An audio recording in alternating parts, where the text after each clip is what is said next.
Fala, meus queridos, tudo certo, tranquilo? Vamos lá, mais uma aula agora sobre cinética química. Nós já vimos a primeira parte, tá? Sobre a questão da teoria das colisões, velocidade média, etc. Tá? Já foi vídeo 1 e 2. Agora entramos na lei da velocidade. Lembra que quando nós entramos lá nos fatores que alteram a velocidade, eu disse que a concentração era algo muito mais complexo do que havia sido citado ali. E essa complexidade ela vai aparecer agora.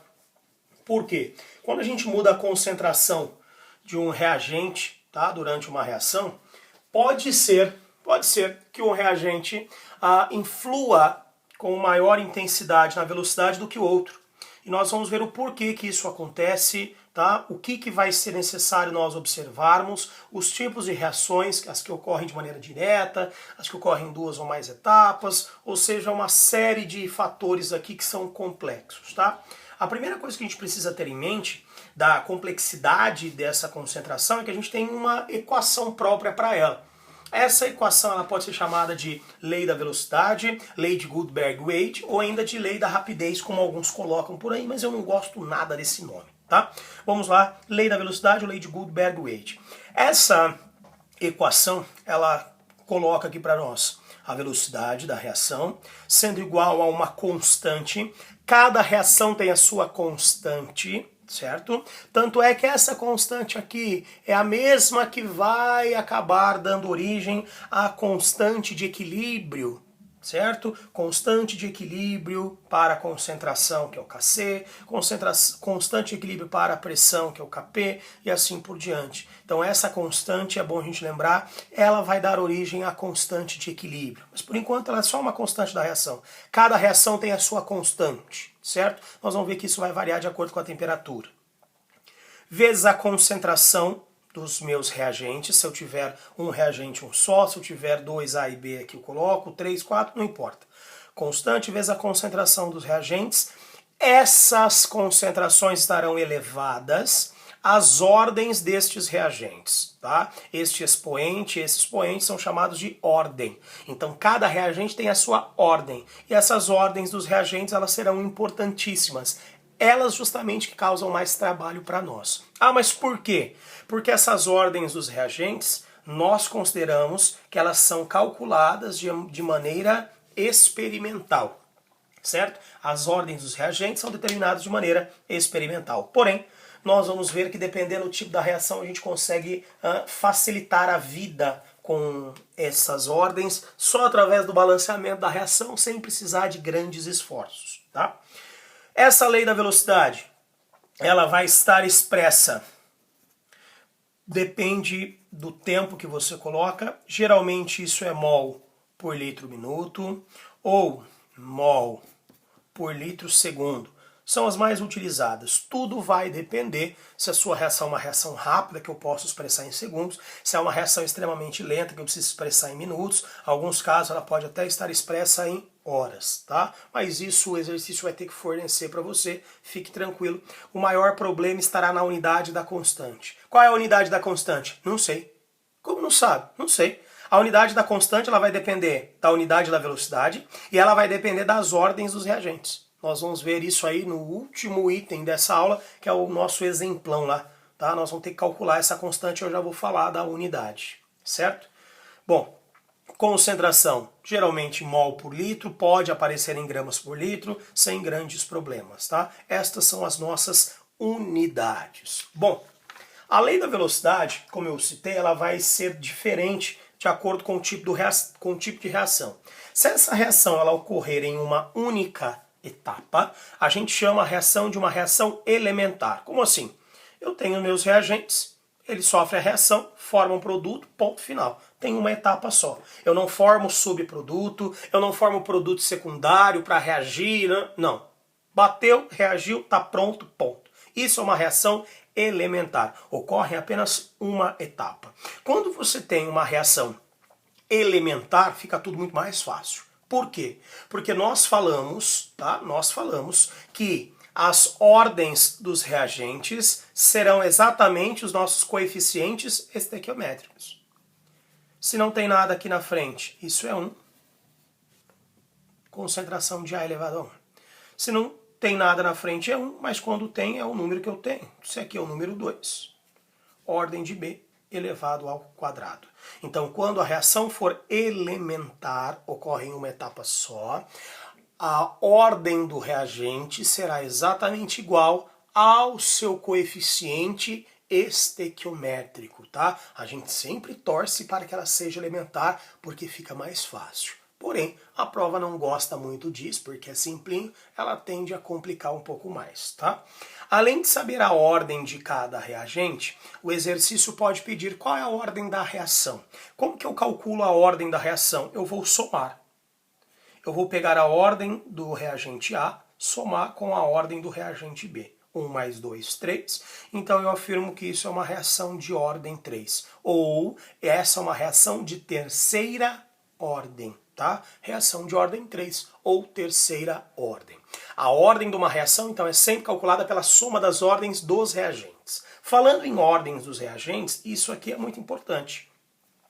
Quanto maior for a ordem do reagente, maior será a sua influência em relação à velocidade. Aqui está. Por que eu posso afirmar isso? Vamos lá. Se eu dobrar a concentração de A, 2A. A com A, deixo. Então, é como se isso fosse 1 e isso é 2. Qual que é a ordem dele? 2 elevado a 1. Pessoal, quanto que é 2 elevado a 1? 2. O que significa dizer? Que se eu dobrar a concentração de a velocidade ela vai ser o quê? Vezes 2. Se eu dobrar a concentração de B, 2B. Tchau B, 1, agora 2. Qual é a ordem de B? 2. Quanto que é 2 elevado ao quadrado? 4. Significa dizer que se eu dobrar a concentração de B, a velocidade da reação vai ser vezes 4. Então, se eu puder mexer em apenas um reagente, qual deles eu devo mexer para que a velocidade seja cada vez maior? B.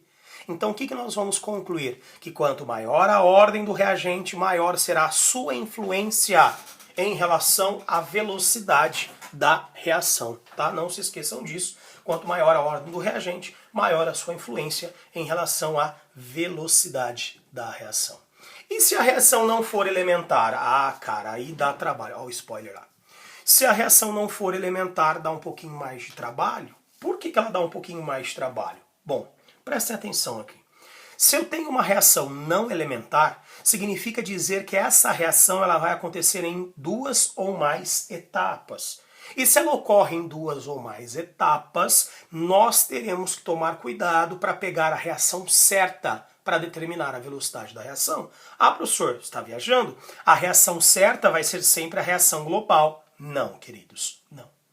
Se eu tenho uma reação como essa aqui, hipotética, ela ocorre em 3 etapas. 3. 1, 2, 3 etapas. Obrigatoriamente o exercício vai ter que fazer o que com você? Fornecer. Dessas etapas, qual é a etapa lenta? Por quê? Porque a lei da velocidade para as reações não elementares, ou seja, que ocorrem em 2 ou mais etapas, vão sempre depender da etapa lenta. Nunca das outras etapas que são chamadas de etapas rápidas e nem da reação global. Sempre da etapa lenta. Só lembrando que a reação global é a soma das 3, tá? Já vou falar sobre ela. Professor, a etapa lenta, então, ela vai estar sempre sendo identificada para mim? Vai. Ela sempre será identificada para você. Por que a velocidade depende dela? Porque é o seguinte, galera. Vamos supor que a reação 1 leve 10 segundos para acontecer. A reação 2 leve 15 segundos para acontecer. A reação 3 leve 15 segundos. A reação 2, que é etapa lenta, ela leva 3 minutos. Significa dizer que a reação global, ela só estará pronta depois do quê? Depois que a segunda etapa estiver concluída. Então, a influência na velocidade da reação global, ela foi de quem? Das etapas rápidas ou da etapa lenta? Sempre da etapa lenta. Vamos lembrar você que está aí, ó. Se você não está estudando, tá, em nenhuma escola, em nenhum cursinho, se você está estudando em casa, você vai lembrar da sua época de escola, tá? Bateu o sinal, beleza? Bateu o sinal, todo mundo quer correr para ir para a quadra. O que rola, galera?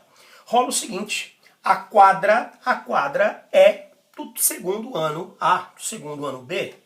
Então, só vai ter a bola para jogar quando todos os alunos do segundo ano A ou todos os alunos do segundo ano B estiverem lá. Não adianta 10 alunos saírem correndo. Se eu, que sou o aluno, vou devagar. Vou lentamente, com calma, tomo uma água, chego. A quadra só vai ser utilizada quando eu, Ricardo, chegar até lá. Então, eu sou a etapa lenta. Resultado, se os alunos chegaram em 10 segundos na quadra e eu levei 2 minutos, a quadra só começou a ser utilizada a partir de quanto tempo? A partir de 2 minutos. Então, a reação, ela sempre vai ter a sua velocidade sendo parâmetro com a etapa lenta, tá? Se ele colocar a etapa lenta para mim e pedir a lei da velocidade, como eu faço? É muito simples. Eu pego a reação da etapa lenta, identifico quais são os meus reagentes. Então, velocidade é igual a constante vezes, qual é o reagente? Reagente D. Qual é o expoente dele? 2. Por quê? Porque a coeficiente estequiométrico dele é 2. Então, D elevado a 2. Vezes, reagente E. Qual é o expoente dele? 1. Por que o reagente, o coeficiente... gordo, animal, foi mal. Por que a ordem dele é 1? Porque o coeficiente estequiométrico dele é 1. Então, lei da velocidade para essa reação inteira. Velocidade igual a constante vezes a concentração de D ao quadrado vezes E elevado a 1. Para qual? Para a reação inteira. Não é para essa ou para essa. É para o sistema como um todo. Qual é a ordem dessa reação? 3. Big, a reação sempre tem que ter ordem 3? Não, velho. Coincidentemente aqui eu usei 2 exemplos em que a ordem foi a mesma. Mas isso não é uma regra, tá? Cuidado que eu quero que vocês tomem. Primeiro, as provas vão tentar falar para vocês que a lei da velocidade vai ser determinada pela etapa global. Tomem cuidado que isso não é verdade. Pode ser que a reação, o exercício peça a reação global? Pode. E se o exercício pedir a reação global, o que você vai ter que fazer? Somar as reações. Como? Cortando tudo que tiver igual de um lado e do outro, tá? O que tiver do mesmo lado você soma, que é o que a gente fez aqui, ó. Até já tinha começado. F de um lado, F do outro. Tchau. Quem mais que eu posso cortar? 2D de um lado, 2D do outro. Tchau. Quem mais que eu posso cortar nessa história? 2B de um lado, 1B do outro. Então o que vai sobrar aqui? 1B. Quem mais que eu posso cortar nessa história? Mas ninguém. Foi tudo o que sobrou. Ah, o E. Aqui, ó. Um E e um E. Pronto. O que sobra? Sobra C, sobra A, 1B, 3G. Tá aqui. Essa é a reação global. Tá? Assim como a gente fez lá na lei de Hess, tá? Igualzinho. Cuidado que eu quero que vocês tomem que serve para reação elementar e para reação não elementar. Qual o cuidado que é? Com o estado físico. Percebam que eu coloquei aí aquoso e no primeiro caso eu também coloquei, ó, aquoso. Por que isso é importante? Não sei se você se lembra, mas lá no equilíbrio químico, lembra quem entra no equilíbrio para a concentração? Gasosos e aquosos. Por quê? Por conta da lei da velocidade. Aqui é a mesma coisa. Galera, na lei da velocidade, ó, obrigatoriamente, quem que vai entrar na lei da velocidade? Gasosos e aquosos. Não entra sólido puro, não entra líquido puro. Por que não entra sólido puro e líquido puro? Se tiver um Szinho, se tiver um Lzinho, não entra. Por quê? Porque eu preciso ter concentração. E o que é concentração? Concentração é soluto em relação ao solvente ou soluto em relação à solução. Se eu não tiver soluto e solvente, ou seja, se eu não tiver solução, eu não tenho concentração. Se eu tiver água pura, tá? Água pura é um líquido puro. Se eu tiver álcool puro, é um líquido puro. Não tenho soluto, não tenho solvente, não tenho concentração. Se eu tiver NaCl sólido, eu não tenho concentração, eu só tenho NaCl. Então, cuidado, na lei da velocidade só entram gasosos e aquosos. Se eu não me engano, foi uma questão da UEPG que aparece algo como isso. Tá? Ele coloca lá um sólido e na lei da velocidade ele coloca esse sólido e pergunta se está correto ou não. Então, muita atenção, tá? Muita atenção. Na lei da velocidade só entram gasosos e aquosos. Como eu utilizei todos aquosos aqui, todos A, B, G, tá? C, E, F, todos são aquosos. Por isso que eu nem fiquei atento quanto a isso para montar a lei da velocidade. Eu só fui e montei aqui. Só que é necessário que você se lembre que a lei da velocidade ela só aceita gasosos e só aceita aquosos. Se não for gasoso, se não for aquoso, já era, bonitão. Não tem como colocar, beleza? Ô Big, o que eu faço com essa lei da velocidade aqui? Com essa lei da velocidade, você consegue calcular a velocidade da reação, você consegue calcular a constante, você pode prever qual é a concentração que eu vou ter que usar para chegar em tal velocidade, certo? Então a lei da velocidade pode ser utilizada de diversas formas. Na próxima aula eu vou fazer esse exercício aqui com vocês. É uma tabela grandona para a gente aprender como calcular, tá? A ordem de cada reagente, como calcular a constante.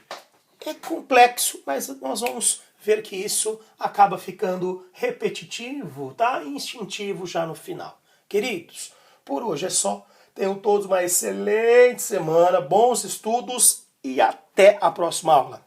Tchau!